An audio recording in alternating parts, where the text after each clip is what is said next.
The Curse of Hollow Creek. Based on true events. It was a cold October evening in 2013 when four best friends, Emily, Jessica, Rachel, and Ashley, packed their bags and left their college dorm in Indiana for a weekend getaway. They were headed to a secluded cabin deep in the woods of Hollow Creek, a forgotten place whispered about in local legends but never taken seriously, until that night. They reached the cabin just before sunset. The area was eerily quiet. No phone signal, no electricity, no neighbors. But the girls were excited. Emily, the adventurous one, joked about summoning spirits. Rachel, the skeptical one, laughed it off. Jessica, always nervous, begged them to stop talking like that. And Ashley, calm and logical, said, "We'll be fine. Nothing's out there." They were wrong. That night, around 2:30 a.m., strange things started happening. Jessica heard scratching on the windows. She woke Rachel up, but when they checked, there was nothing there, just trees swaying in the wind. Emily and Ashley slept on, unaware of the nightmare that was about to begin. The second night, they found something horrifying. Near the fire pit outside the cabin, someone, or something, had left. Dead birds arranged in a circle, their necks twisted backward. Rachel threw up on the spot. Jessica cried. Emily tried to laugh it off, saying it was probably a prank. But Ashley's expression had changed. She didn't say it aloud, but she had a sinking feeling they weren't alone in Hollow Creek. Later that evening, while trying to calm themselves down, the lights in the cabin flickered, despite the fact there was no power. A cold wind swept through the room. Then the front door slowly creaked open. Jessica screamed. Standing just beyond the porch was a tall, grotesque figure of a woman, long black hair, white eyes, mouth stretched wide as if screaming silently. Her fingers were claws. Her dress looked like it was made of skin. She vanished in a blink. They tried to leave that night, but their car wouldn't start. No cell signal. No way to escape. At 3:13 a.m., the horror began. Jessica was the first. She was dragged out of her bed by invisible hands, her screams echoing into the night. The others rushed out, but it was too late. She was gone. Only blood remained, soaked into the wooden floor. Emily wanted to go into the woods to look for her. Ashley said no. Rachel was frozen with fear, but Emily didn't listen. She left the cabin with a flashlight. She never came back. Only her flashlight was found, shattered, and a clump of her blonde hair hanging from a branch. Rachel lost it. She screamed, cried, and clawed at her skin. Ashley tried to hold her together, but by the next night, Rachel was pacing the cabin, whispering to herself, saying she heard Emily calling her from the trees, saying the witch wanted her now.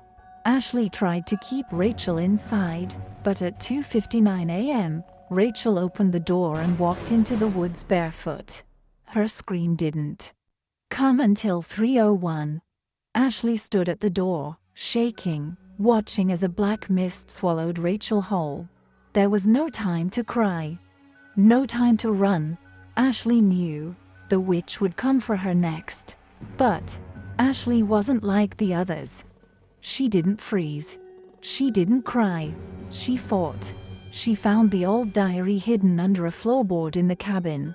The journal of Abigail Crow, a woman who was burned alive in the woods in 1863 after being accused of witchcraft. The town thought they killed her, but the diary revealed she made a pact with a demon, allowing her spirit to live in Hollow Creek, feeding off fear, dragging girls into the woods to consume their souls. Ashley found the final entry. Only fire. Only her own name spoken backward in the circle of death can bind her. Ashley gathered the dead birds from the pit. She lit them in a circle. And at exactly 3:13 a.m., The witch appeared, hovering over the flames. Her mouth opened unnaturally wide, screaming in multiple voices, including Jessica, Emily, and Rachel. Ashley didn't flinch. She screamed the name, Yorklagaba, over and over. The flames turned black. The witch shrieked in rage. Ashley passed out. She woke up the next morning at sunrise, alone, face burnt, hands bleeding, but alive. The bodies of her friends were never found. She never spoke publicly about what happened, but she left Hollow Creek and never returned. That cabin, it burned to the ground 3 days later in an unexplained wildfire. Locals still whisper about the screams they hear at 3:13 a.m. in those woods. And to this day, no girl who spends a night at Hollow Creek has ever been seen again. Believe it or not, it happened, and Ashley Thompson still carries the scars. The Devil in the Pines. It started on a cold October night in a small town called Ash Hollow, Oregon. The kind of town where people still leave their doors unlocked and trust their neighbors. But deep in the woods surrounding the town, something old and evil had been waiting. Something hungry. 4 best friends, Emily, Rachel, Chloe, and Madison, decided to go camping for the weekend. It was Emily's idea. She had heard about an abandoned cabin in the Black Pines Forest, near the base of Devil's Ridge. Locals whispered about witches and disappearances, but the girls laughed it off. They were young, fearless, and skeptical. None of them believed in ghosts. Yet, the cabin was a rotting mess, half collapsed, walls stained with black soot, and an eerie symbol carved into the wooden door. A triangle with 3 claw marks across it. Madison hesitated. "I don't like this," she said. But Chloe, always the boldest, kicked the door open and yelled, "Let the horror begin." That night, the girls lit a fire, drank a little, and joked about the witch of Black Pines. Emily read from an old leather book she found under the floorboards. The text was faded, in some strange language, but she thought it was Latin or something. She read the words out loud. That was the first mistake. The second was staying after midnight. At exactly 3:13 a.m., Chloe vanished. 1 second she was there, laughing by the fire, and the next, she was gone. No sound, no scream, nothing, just a whisper, like wind in the trees. The remaining 3 panicked. They searched everywhere, screamed her name, ran into the woods with flashlights, but the batteries died all at once. Their phones had no signal. Madison was shaking. "We need to leave now," but the car keys were missing. Rachel was next. Around 4:30 a.m., she went to the stream to get water. She didn't return. Emily found her flashlight near the rocks, still warm, but Rachel was gone. Only a single wet footprint remained. Not hers. Something bigger, too. By now, Madison and Emily were terrified. They locked themselves inside the cabin, barricading the door with old furniture. Outside, footsteps circled the cabin, but they weren't human. Too heavy, too slow. And with each pass, a new scratch appeared on the walls, deep and wide, as if from claws. Then, the smell came. Rotting flesh, burnt hair. Madison covered her mouth and sobbed, rocking back and forth. Emily, gripped by fear, tried to pray, but her voice wouldn't come out. At dawn, Madison disappeared. Not taken, not dragged, just gone. Her clothes left on the floor, her fingernails embedded in the wood near the back window.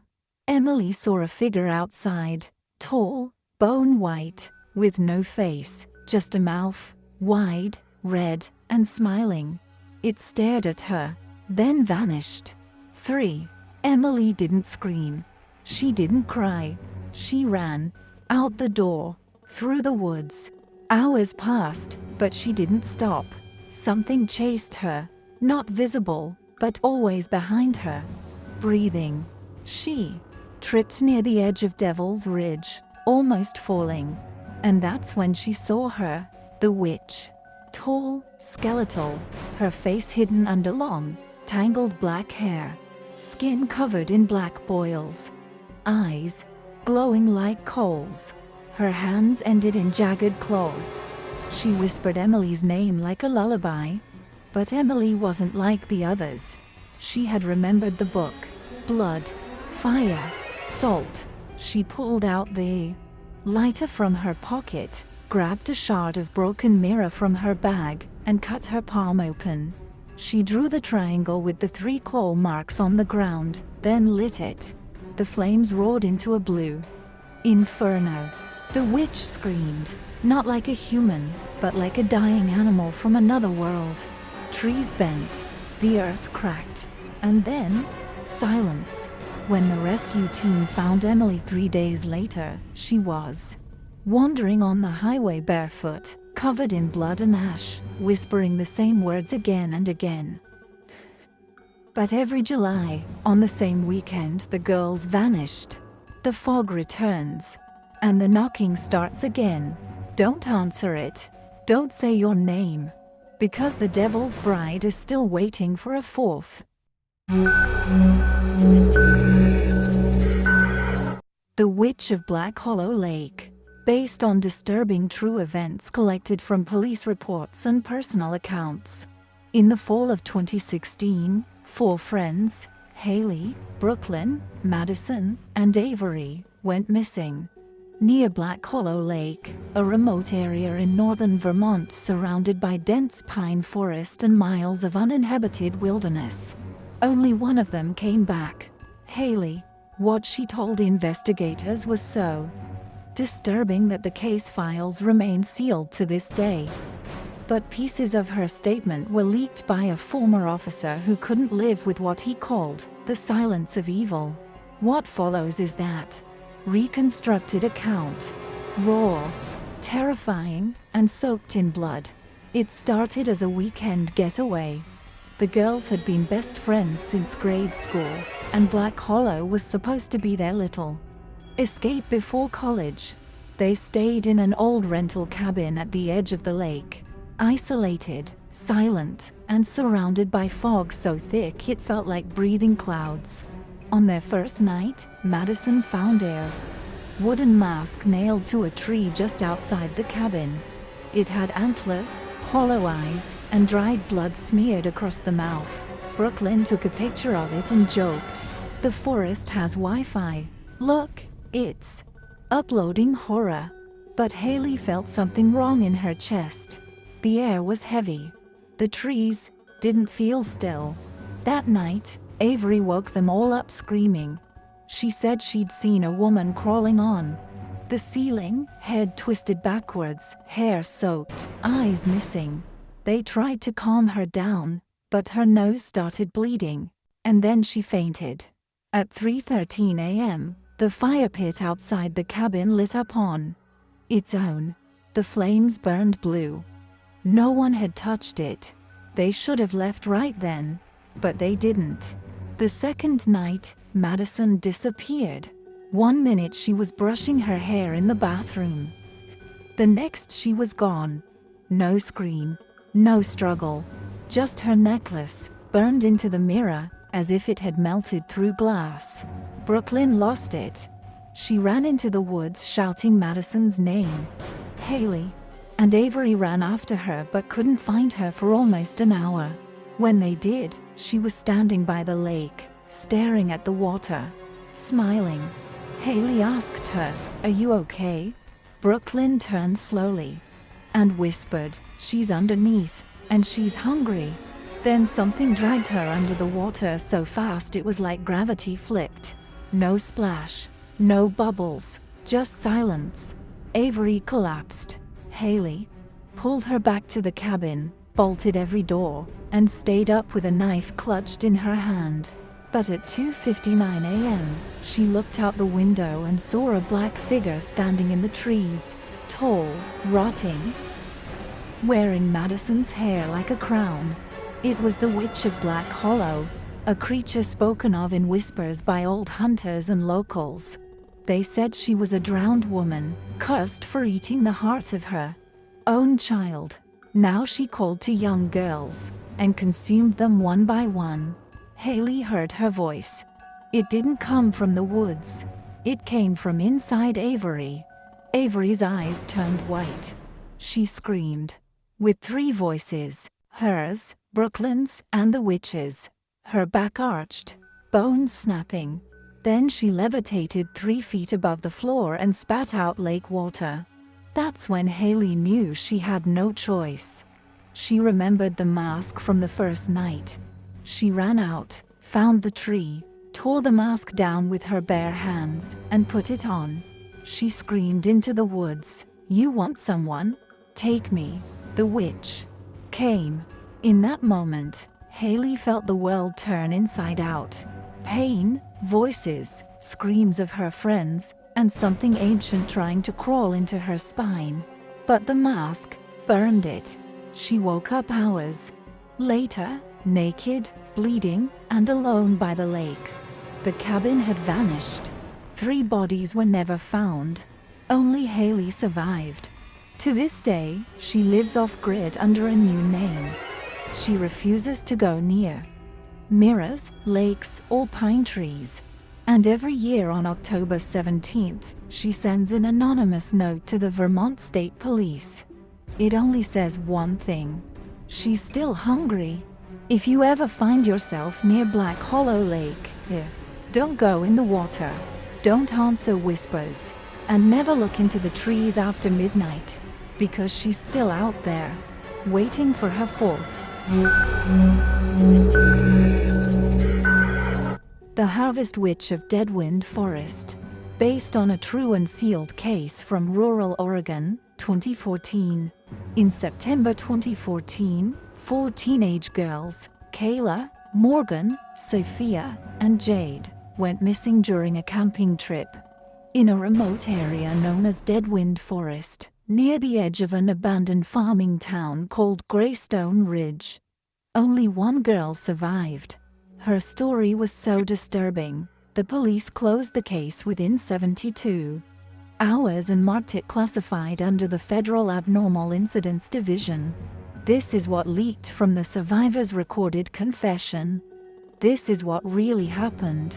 They arrived on a Friday afternoon, laughing, filming TikToks, and joking about the creepy legends tied to Greystone Ridge, a ghost town where, a century ago, farmers allegedly sacrificed their daughters during the harvest moon to keep their crops from rotting.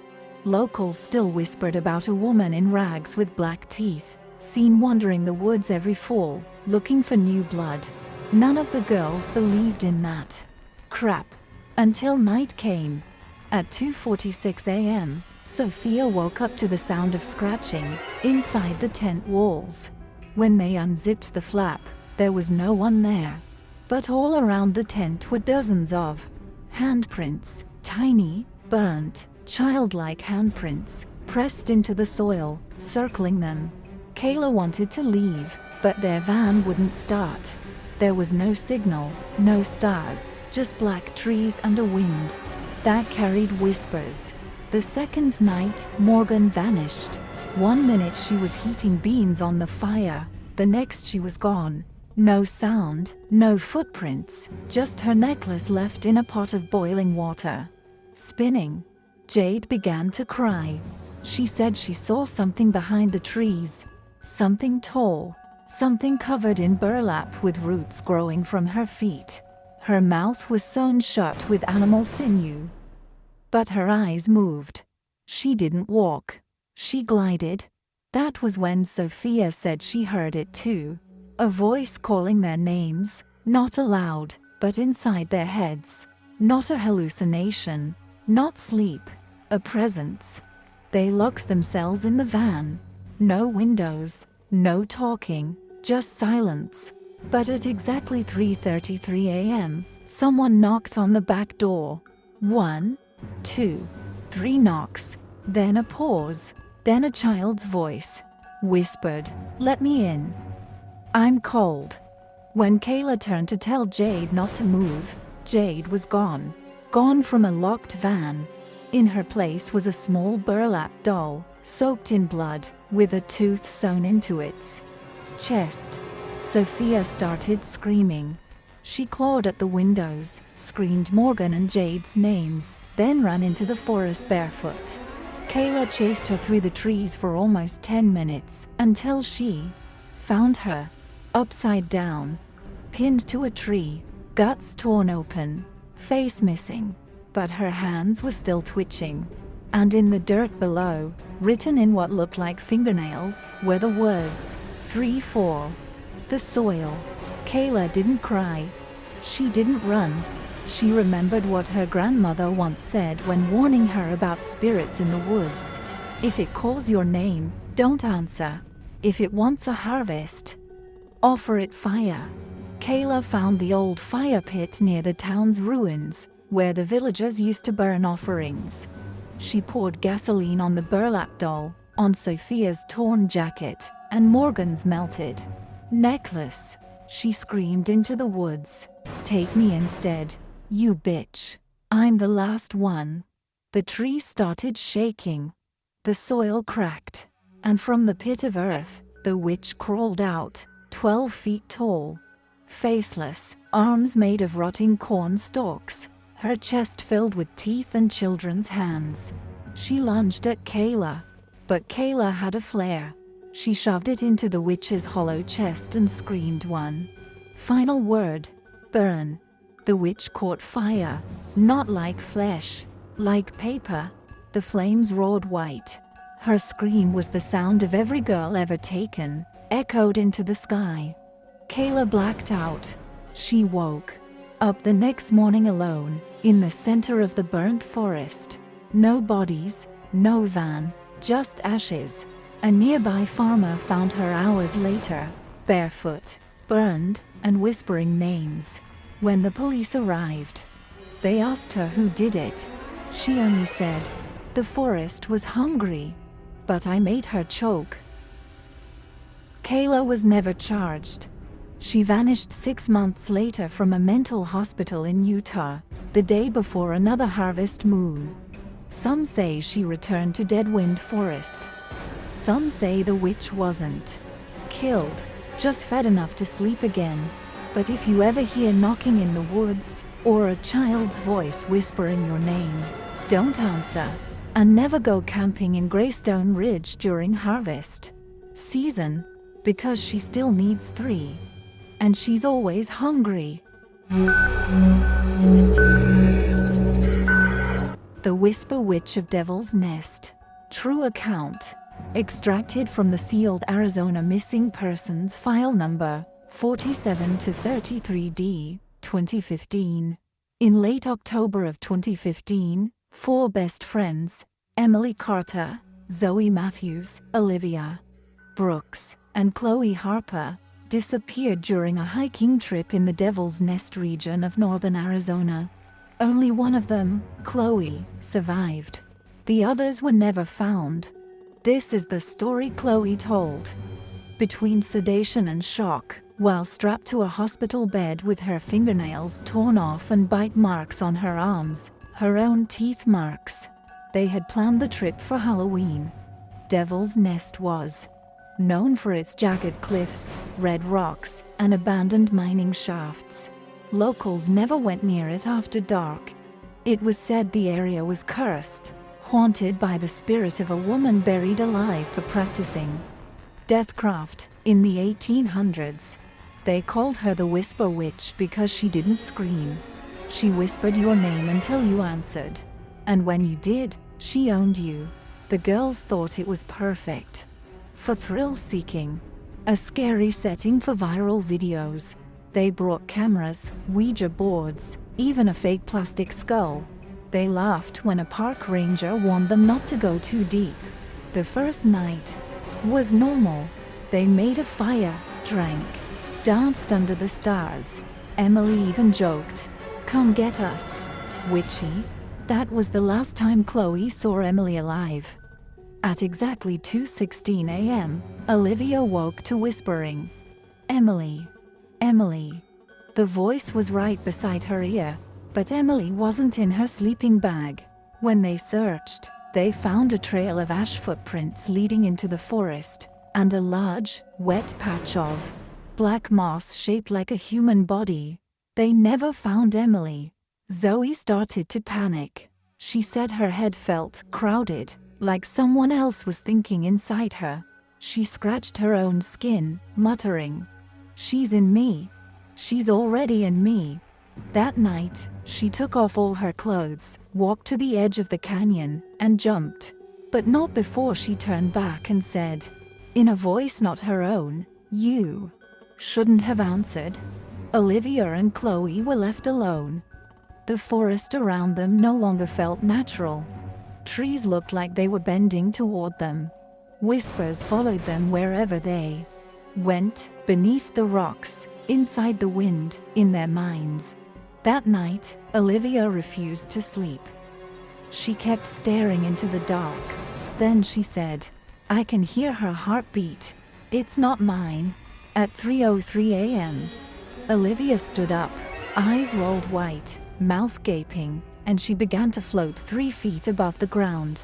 Chloe tried to grab her, but Olivia burst into a swarm of flies, screaming in voices that sounded like Emily and Zoe. Chloe ran. She ran blindly into the woods until she fell into a dried-out mine shaft. That's where she saw her, the Whisper Witch. She was crawling on the ceiling, hair soaked in blood, mouth sewn shut, whispering from a second mouth hidden in her neck. Her skin looked like old paper stretched over bone. Her eyes were just black pits that bled smoke. She said Chloe's name. Once. Twice. On the third time, Chloe screamed back, but not in fear. She screamed her own name backward. "Eok. Eok. I am not yours." The witch lunged. Chloe lit the last flare she had in her pocket and shoved it straight into the witch's mouth. The witch burst into flames, not like flesh, but like dead leaves. Her whispers turned into shrieks, shaking the walls of the mine. 1,000 voices, girls, babies, women, screaming in agony. When Chloe woke up, she was outside the forest, her body mangled, blood pouring from her ears. She had crawled almost 2 miles in the dark. Her friends were never found. Only their shadows remained, burned into rocks, shaped like they were still screaming. Chloe disappeared 6 months later. But locals say that sometimes, on Halloween night, a voice can still be heard in Devil's Nest, whispering names of new girls, waiting for one to answer. If you ever hear your name in the wind, don't answer, because she only needs one word to find you. Just your name.